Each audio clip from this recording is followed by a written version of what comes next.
Hey Guardians, Profane here. Thanks for checking out the video. Today we'll be taking a look at a new Voidwalker build for Season of the Deep. A perfect build to solo anything in Destiny 2 Lightfall, from lost sectors to dungeons. The Nezarec Sin exotic helmet has for a long time facilitated amazing regeneration of abilities, but in Season of the Deep, this build has truly hit its stride. While I wouldn't say that this is a broken build, I would go as far to say that this perfectly personifies the essence of being a Warlock. Between key changes to the Void 3.0 subclass tree and new seasonal artifact mods, this Nezarec Sin build has never been stronger. Nezarec Sin provides the Abyssal Extractor's intrinsic trait, which grants 300% bonus grenade and melee regeneration, as well as 200% class ability and super regeneration when this perk is active. This lasts for just 2.5 seconds, but it gets extended after each Void kill. Abyssal Extractors is activated on any Void kill, whether it comes from a weapon or an ability.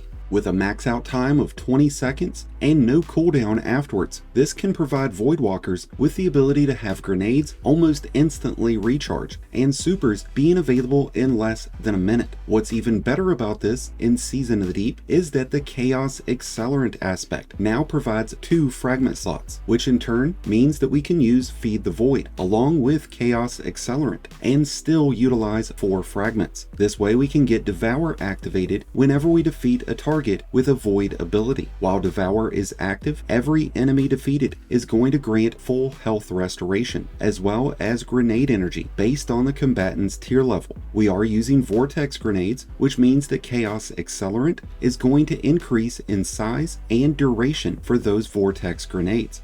Since we get 4 fragments to use, we're going with Echo of Persistence. This causes any Void buff, like Invisibility, Devour, or a Void Overshield, to have 5 extra seconds added to their timer. Even volatile rounds will get an additional 2 seconds added on. This pairs up nicely with Echo of Instability. This is going to grant volatile rounds to Void weapons after defeating targets with our grenades. And we're using Echo of Remnants, as well as Echo of Undermining, so that our grenades will last for twice as long and cause enemies to be weakened, which is going to cause them to take additional damage from any source. Longer, more deadlier grenades will ultimately result in faster charge rates of all of our abilities, and when we start adding in the new seasonal artifact mods, things get exponentially more crazy for this build. First off, we've got Unto the Breach. This is going to create a Void Breach whenever we defeat a Void debuffed enemy, meaning any enemy we defeat who's been hit by a grenade or our pocket singularity is going to create a Void Breach. Void Breaches intrinsically provide additional melee energy, but with Protective Breach also equipped,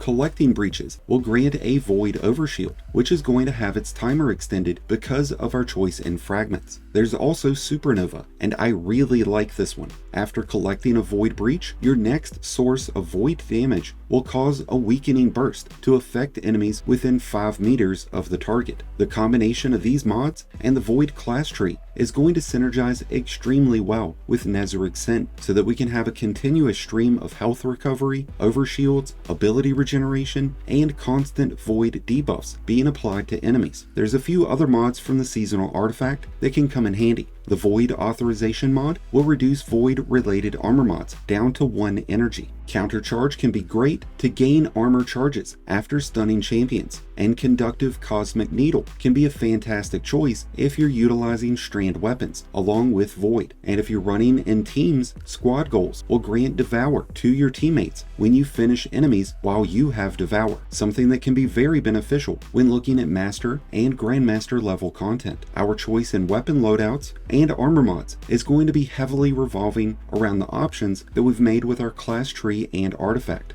When it comes to weapons, legendary Void weapons with either destabilizing rounds or repulsor brace is going to give you a significant advantage, as you'll either be able to spread volatile to large groups of enemies or add an additional overshield, or in the case of age-old Bond auto rifle, you could have both. Demolitionist can also be a great weapon perk to have, as will help regenerate grenade energy as you defeat enemies. If you tend to play more aggressively, I would recommend utilizing weapons that also come with either Overflow, Envious Assassin, Rewind rounds, or other perks that can automatically refill the magazine so that you can eliminate the need in reloading your weapons. To the same effect, I love utilizing Void holster mods, especially when they only cost 1 energy.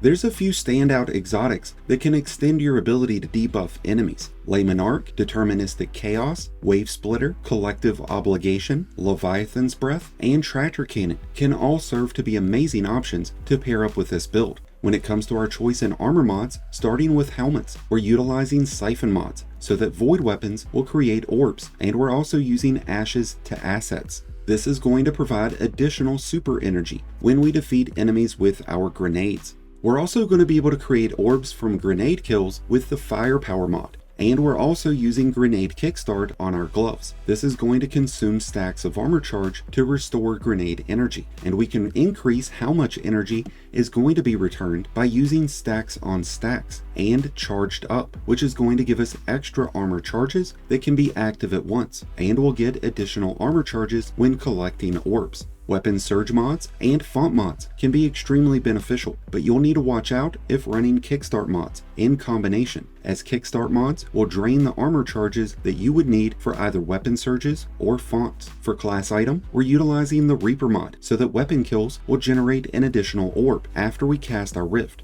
And we're also using a bomber mod so that when we cast our rift, we'll get an instant boost to grenade energy. The new Powerful Attraction mod can be used to draw nearby orbs to you whenever you cast a rift, and alternatively, Empowered Finisher can be a great choice to use to give you an extra means at obtaining armor charges. Regardless of what activity it is that you're in, you'll be able to trigger constant void debuffs that's going to in turn grant void overshields, bonus regeneration, and give you additional damage against your enemies.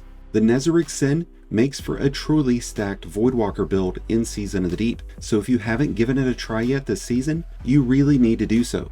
And with that, we've come to an end of today's build video, but I'd love to hear your thoughts on this new Voidwalker build and the changes that Season of the Deep has brought to build crafting. Let me know in the comments down below. And thank you as always for checking out today's video. If you enjoyed and found it helpful, then be sure to hit that like button below, along with the subscribe button if you're new. Both are greatly appreciated, and both really do help support the channel.